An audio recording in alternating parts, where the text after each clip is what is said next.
All right, Rippers. Hey, it's good to see you guys again. If you saw my short, thank you for coming. I appreciate it. I also appreciate it if you guys be sure to like, share, subscribe, all that kind of good stuff we're supposed to say. And most of all, share it on all your social media platforms and leave a comment afterwards, especially in this video, because I'm going to want to hear your comments on this one. What we're sharing today is we're going to share this nice little lightweight, compact.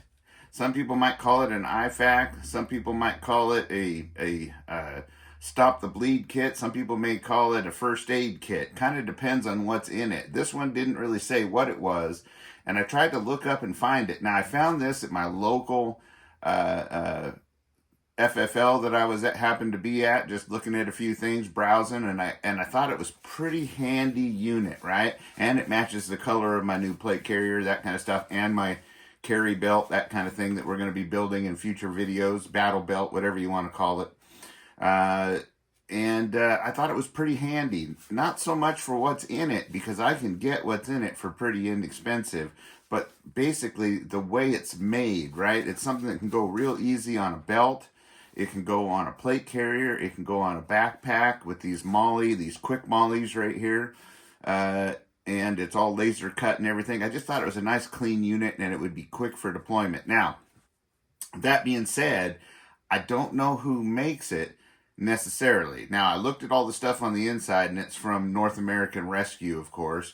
So you can maybe assume that it's made from North American Rescue, or they could be using North American Rescue filler stuff for their parts. But the case itself says HSG on it. So if you guys know what HSG is, put it in the comment section so maybe I can find a link and put it in there for everybody, because I do think it's a handy little unit. And I've got some others to go over with you that I've gotten in the past that are pretty handy. Some that are small enough to even fit in an ammo pouch. I think those are really cool, especially for your plate carriers, right? Because you don't have to replace one of your magazines, because those are important, but you could always put a mag pouch on the side somewhere and slide in these smaller units, and we'll go over those in future videos. But that being said, let's get into this SHG, or maybe it's SGH or HSG. I don't know how they do it, but there you go. See it right there? That's the symbol. That being said, I really liked it, so let's look at it. So now it had this retainment strap on there to help keep it from not sliding out, and that's, of course, if you're out getting busy and stuff like that, running around, you don't want to lose it, because then if you got a leaker, well, that could be a problem. So you can just take that, pull that off, comes off really quick. There's a handle right here that you can get onto with it and pull this right out. Now, if this is attached to a belt, of course, so I'll hold it from here, and you can pull it out. Now you'll notice on this outside carrier, it's a nice durable sleeve with kind of an anti-slip right here, so it doesn't slide out easy. It's got retention bungees here. You know, you got some shock cord here in order to tighten it up if you want, or loosen it up if you're adding things to it. It's got these quick mollies and laser cut molly right there. See that you can put it onto your molly gear with. It's got little elastic loops here for putting and adding things in, like pens or knives or glow sticks, things like that. What do you call it? Sharpie markers. I think Sharpies are always, I love having Sharpies on me, man. Can't have enough Sharpies, right?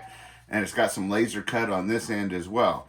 So that being said, that's the external part that would mount to your gear, right? Which is really, really cool. So that's what you got on that. Now, on your inner part, it's got a couple bungees on here that are attached to it. So when they pull it out by this, by this right there, you can flip this bungee out like that, and it just folds open. And that's really handy. So you could hang these on something, they could stick your rifle right there and hang this on this while they're working on it, or while you're working on yourself, right? So now, let's look at it here. What we've got in here, first off, is these. And I think these are really neat. They're TCC cards. Basically what it is it's so you can keep, it's like a checklist of what to look for that's wrong with the person, what you found that's wrong with the person, right? What you did, all kinds of stuff like that as you're working on the person, right? Or as you've got them stable, waiting for, say, emergency response to come and stuff like that. And they give you a couple of them. Now, some might call these toe tags, but but that's after the fact, isn't it? We're not going to call them that. We're just going to call them progress cards or information cards, right? And it's got things on here, locations that you can see of where things were. You've got the mechanism of injury. You've got the person's name, so if they're still coherent and can give you their names and stuff. Now, this is something that you'd want to give to somebody else to be taking down information while you're working on the person, of course. But let's see. It's got evac category, so you can mark urgent, priority, or routine. It's got the name of the person, the gender, the service, the unit, the allergies. These are things that, of course, if it was a military situation you're looking at. Signs and symptoms down here at the bottom. And on the back side here, I'll flip it around like this. You've got battle roster, again, it's priority. You've got whether a tourniquet was put on, intact. You've got a lot of information on. You can put whether there's a chest tube, a chest seal, and a decompression needle used, different things like that, right? You've got fluids, whether they're administered, the volume, the route, the time, blood product, medications that were given, let's see, and other things like combat. You can mark on there, eye shield, combat, pull pack, splint, hyperthermia prevention. I mean, a lot of these things you might not have in a kit this small, but I think these are something that should be in every kit. So I'm going to see if I can order me some of these. Those are pretty handy. And they're on a nice little rubbery thing to put around their ankle or something like that. So that right there is a neat thing. Now, the next thing they got in the bottom half here is we've got some flat tape that's been vacuum sealed down for size, right? So you can take this out to use for taping down your gauze and whatnot like that, or your packing. Then you've got your high-fin vented chest seals, front and rear. So, you get 2 in the pack, which is really handy. And in this section right here, you've got yourself a pair of shears, right? These are the kind you can cut through clothing, whatever you need to. Good set of shears on there. Cut tape as well and everything else. So, handy dandy, always got to have a pair of shears. Now, that's pretty cool in the bottom half. And as you can see, these easily go in here, back in here again. We'll just put them right back in there. And you got those in there, and as you can see, it gets right back in there easy. Oh, also, well, I might as well just leave those out. What we've got here is, inside this pack, you can see it has Velcro here so that you can flip it out for easier access or packing. It's got a couple loops in here so you could put things like a pen flashlight for checking their eyes, things like that. Maybe another Sharpie marker or glow stick or something like that, flashlight, small flashlight, that kind of thing.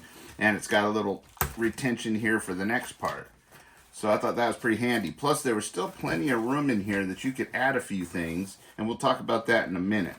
Down here on the bottom part, you've got yourself a couple of wound pack. They're vacuum sealed, all scrunched down, compressed, wound packing gauzes, right, to pack into the wound, right, before you put on like your Israeli pressure bandage, right, and get that all packed in there.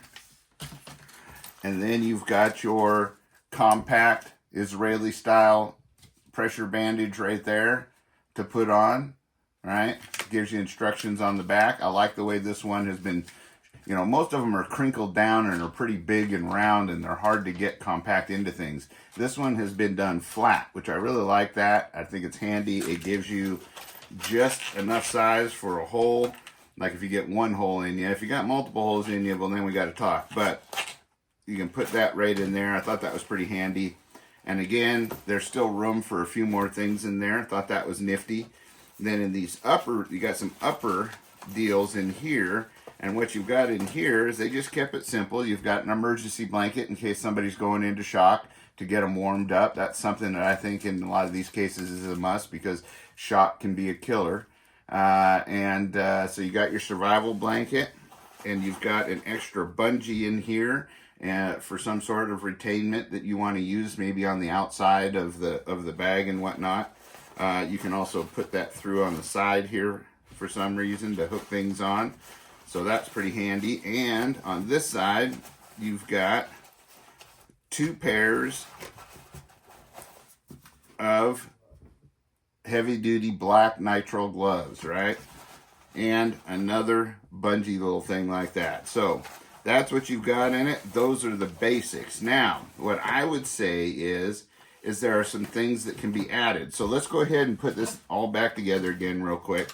You got your safety blanket to go in here, or your emergency blanket to go in there, right? That's nice and in there. You got your gloves to go in here. Now, you could take with a Sharpie and mark on here what's in some of these sections, right? You could mark just right there, just write what's in there, so that when somebody's working on you or you're working on yourself, you don't have to be going through everything, because you're going to be in a stressful situation and wondering what's in these sections, right?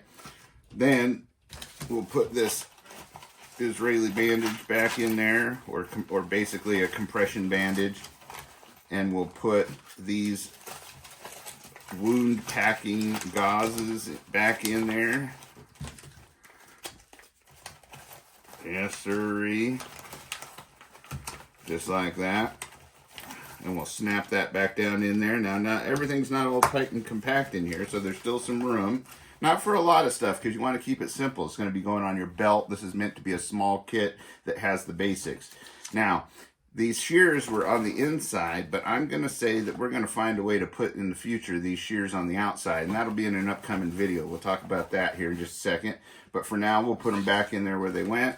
You've got your high-fin gauzes, or your high-fin chest seals in there, your vented ones.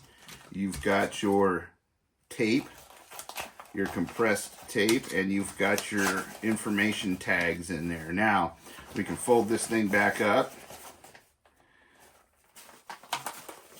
like that, put it back in there.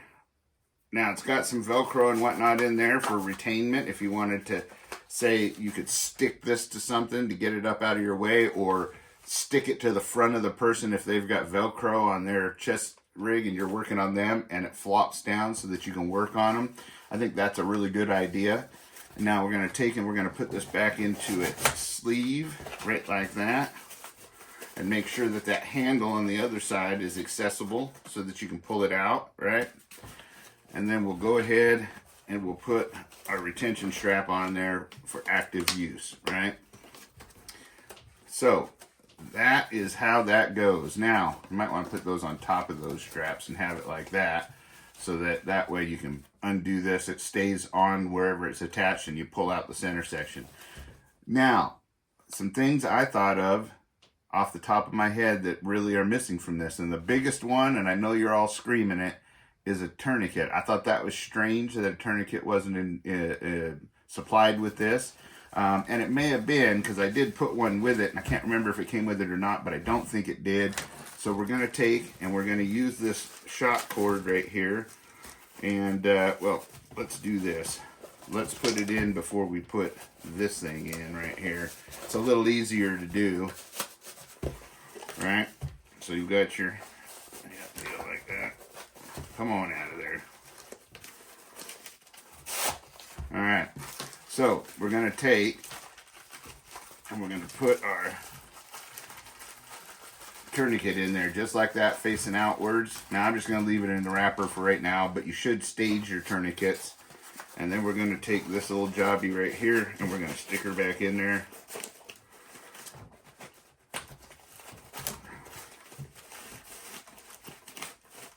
Just like that. Okay, now that we got that back in there and we got our tourniquet in there, I still think that that makes for a nice tidy package, don't you? Right? So, see how that's in there? Now, a couple other things I thought of is we've got a flashlight. It's like a pen light. Looks like I better get some batteries in that. A pen light on here so that you can check people's eyes and pupils. And I like this light right here, and I get these from Wally World or wherever they are. They're just Ozark Trail, because when they're on, they can make, when there's a good battery in it, of course, they can make a lantern as well. Like, you can just set it up right like this, and it will do light like that, right? So That is really cool, and you can put that thing right underneath here in the strap sections,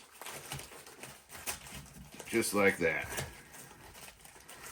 And now you've got yourself a handy dandy flashlight to get at. Now, and the only reason I didn't put it in here is because it doesn't really fit in there real well, and it's really hard to get out. Now, in there, I thought, well, it's a perfect place for a glow stick, is in one of these units, right there. And then, of course, you got your Sharpie, right? A standard pen or pencil or Write in the Rain type of thing. If you have a Write in Your Rain manual, that kind of stuff, you want to put a Write in the Rain pen in there. That'd be a good thing to put in there. And then you've got a knife. That was one thing that was missing in there. I like these. This is a little CRKT, and I think it's called the Executive or something like that. But the reason I like this, it's a nice sharp blade. So as long as you wipe it down with, and it's really sharp, as long as you keep it sharp and you wipe it down with some alcohol and whatnot, you can use it for doing certain procedures or whatnot, or that you might need to. It's a nice thin blade.